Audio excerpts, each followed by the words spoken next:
कभी ऑनलाइन कुछ ऐसा देखा है जिसका कोई मतलब ही ना बन रहा हो? आज हम एक ऐसी ही कहानी को समझने की कोशिश कर रहे हैं जो शुरू तो हुई एक मामूली से सोशल मीडिया ग्लिच से, लेकिन देखते ही देखते एक डिजिटल दुष्स्वप्न में बदल गई। तो चलिए इस रहस्य की तह तक चलते हैं। सब कुछ बस इसी एक लाइन से शुरू हुआ। एक बहुत ही मामूली सी सफाई जो एक ऐसी कहानी का बीज बन गई जिसे आज तक कोई भुला नहीं पाया। कहानी की शुरुआत एक जानी पहचानी जगह से होती है, एक लाइव स्ट्रीम। लेकिन एक अनचाहे मेहमान ने इस आम सी शाम को एक वायरल खौफ का, कह सकते हैं, पहला पन्ना बना दिया। तो हुआ ये कि पहले दिन इन्फ्लुएंसर रिया मल्होत्रा लाइव थीं और उनके ठीक पीछे एक अजीब पीला सा चेहरा नजर आता है। रिया उसे एक छोटा मोटा ग्लिच बताकर बात टाल देती हैं। दूसरे दिन रिया की तरफ से पूरी खामोशी, लेकिन तीसरे दिन तक कहानी उनके हाथ से पूरी तरह निकल चुकी थी। एक छोटी सी क्लिप इंटरनेट पर जंगल की आग की तरह फैल गई थी। और इसके साथ ही दो बिल्कुल अलग अलग कहानियां जन्म लेती हैं। एक तरफ थे एक्सपर्ट्स जो लॉजिकल जवाब दे रहे थे कि अरे ये तो डीप फेक है या फिर किसी ने चालाकी से वीडियो एडिट कर दिया है। और दूसरी तरफ थी ऑनलाइन दुनिया, जिसके लिए ये एक भूताहा कहानी की शुरुआत बन चुकी थी। डर जो था वो धीरे धीरे लॉजिक पर हावी हो रहा था। लेकिन ये घटना जल्द ही एक बहुत ही खतरनाक मोड़ ले लेती है। अब ये सिर्फ रिया के बारे में नहीं था, ये एंटिटी या कह लें मशीन में छिपा भूत अब खुद ब खुद काम करने लगा था। रात के 1:12, ठीक वही समय जब पहली घटना हुई थी। ये कोई इत्तेफाक नहीं था, ये एक ऐलान था। जो कोई भी इसके पीछे था वो ये सब जानबूझकर कर रहा था। रिया का अकाउंट तो बंद था, इसके बावजूद 2000 से भी ज्यादा लोग इस नई रहस्यमयी लाइव स्ट्रीम से जुड़ गए। ये आंकड़ा दिखाता है कि ये अफवाह कितनी तेजी से फैली और लोग इस राज को देखने के लिए कितने बेचैन थे।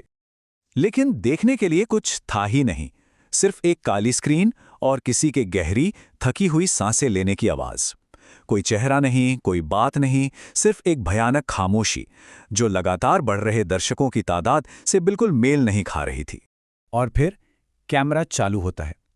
कमरा हूबहू रिया का है, लेकिन एक बहुत जरूरी चीज गायब है, खुद रिया। कुर्सी खाली है। कैमरा धीरे धीरे पर्दे की तरफ बढ़ने लगता है और देखने वाले हर इंसान के दिमाग में बस एक ही सवाल उठता है, पर्दे के पीछे कौन है? और तभी एक धीमी फुसफुसाती हुई आवाज आती है। ये उस एंटिटी का पहला डायरेक्ट कम्युनिकेशन था। ये शब्द जितने विनम्र थे उतने ही डरावने भी। और इसके ठीक बाद लाइव स्ट्रीम अचानक खत्म हो जाता है। अब ये खतरा किसी एक इंसान या एक अकाउंट तक ही सीमित नहीं रहा, ये भूत फैल रहा था और इस खेल के नियम पूरी तरह बदलने वाले थे। अगली रात एक और लाइव स्ट्रीम शुरू होता है। अकाउंट का नाम तो कुछ बेतरतीब अक्षरों की एक लाइन थी, लेकिन बैकग्राउंड बिना किसी शक के रिया का कमरा था। यह इस बात का पक्का सबूत था कि यह एंटिटी अब किसी एक अकाउंट से बंधी नहीं थी। और उस स्ट्रीम की स्क्रीन पर सिर्फ एक शब्द लिखा था, अगला। ये कोई सवाल नहीं था, ये एक धमकी थी, एक इशारा कि ये तो बस शुरुआत है और अगला निशाना कोई भी हो सकता है। जब अधिकारियों ने इसकी जांच की तो उन्हें कुछ भी नहीं मिला। कोई डिजिटल फुटप्रिंट नहीं, कोई सबूत नहीं। ऐसा लग रहा था मानो ये लाइव स्ट्रीम कभी इंटरनेट पर मौजूद ही नहीं था। और इसी बात ने इस एंटिटी को और भी ज्यादा अलौकिक और डरावना बना दिया। अब खतरा सिर्फ देखने तक ही नहीं रहा, वो एक कदम आगे बढ़ चुका था। वो एंटिटी अब साइकोलॉजिकल अटैक कर रही थी, स्क्रीन के पार पहुंचकर लोगों को सीधे डरा रही थी। और ये शायद इस पूरी कहानी का सबसे खौफनाक मोड़ है। एक दर्शक ने कमेंट में मजाक में लिखा कि ये सब नकली है, ये एडिटेड है।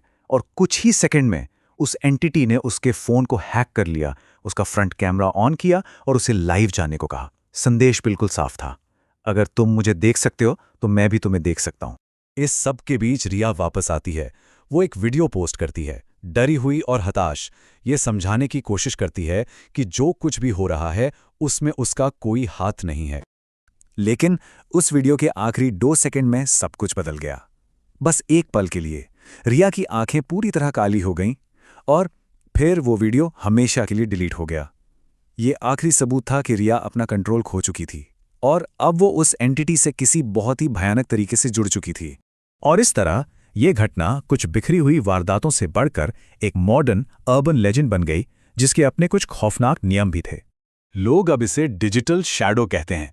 ये कोई हैकर नहीं है जिसे ट्रैक किया जा सके। ये एक ऐसी ताकत है जो हमारे सबसे कमजोर पल में सामने आती है, जब हम अकेले होते हैं और हमारा पूरा ध्यान सिर्फ और सिर्फ स्क्रीन पर होता है।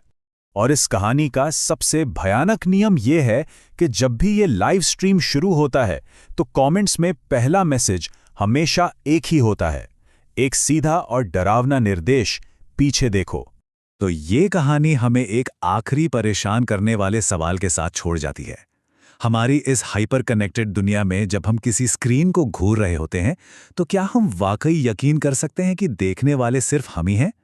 अगली बार जब किसी अंधेरे कमरे में अकेले हों और रोशनी सिर्फ फोन से आ रही हो तो इस बारे में जरूर सोचिएगा।